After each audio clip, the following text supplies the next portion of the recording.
গণতন্ত্রের চর্চার মধ্য দিয়ে কি ফ্যাসিবাদী ব্যবস্থার বিলোপ হবে? বিগত সময়ের ইতিহাস যদি আমরা তুলে ধরি, আমরা দেখেছি যে অনেক গণতান্ত্রিক রাজনৈতিক দল একটা সময় যে একনায়কতন্ত্র জারি করেছে কিংবা স্বৈরাচার হয়ে উঠেছে।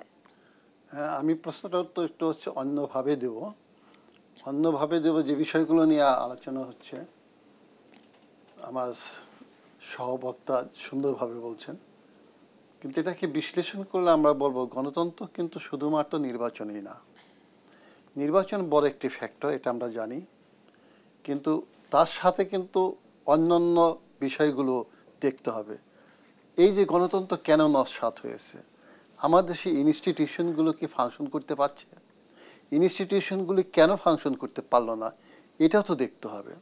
আমাদের দেশে গণতন্ত্র বড় একটা বিষয় হচ্ছে ন্যাশনাল বুর্জোয়াজি বিকশিত হবে, যেটা শহীদ রাষ্ট্রপতি জিয়াউর রহমান সাহেব ক্ষমতায় আসার পরে শুরু করেছিলেন। সেই দিকে আমরা কি দেখব?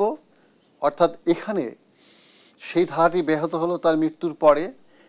বেগম খালেদা জিয়া 91 সালে ক্ষমতা আসার পরে কিন্তু ওই ধারাটি আবার চালু করতে ছিলেন, অর্থাৎ পুঁজির বিকাশ করে একটা জাতীয় পুঁজিপতি সৃষ্টি করে গণতন্ত্রকে শক্তিশালী করব। আমার এখানে কি হলো, গণতন্ত্র ভুলুণ্ঠিত হলো, ওই যে লুটেরা পুঁজিপতি সৃষ্টি হয়ে গেল।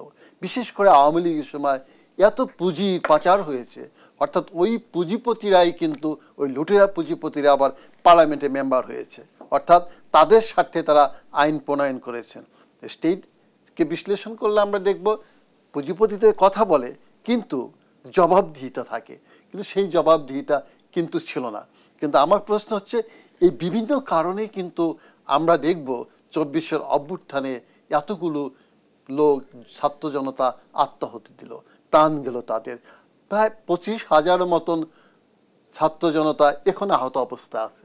অর্থাৎ বারবার যেন এটা ফিরে না আসে সেই দিকে আমাদের তাকাতে হবে। অ্যাট দ্য সেম টাইম আমাদের লক্ষ্য রাখতে হবে, এই যে অপরাধী যারা 15টি বছর যাবৎ লুণ্ঠন করছে, হত্যা করেছে, এমনকি আন্দোলনের সময় হত্যা করেছে, তারস্বরে ঘোষণা করতো, হ্যাঁ আমার বিচার কেউ করতে পারবে না, আমি অ্যাবসলুট পাওয়ার চাই, পাওয়ার। কিন্তু এটা তো গণতন্ত্রের কথা না।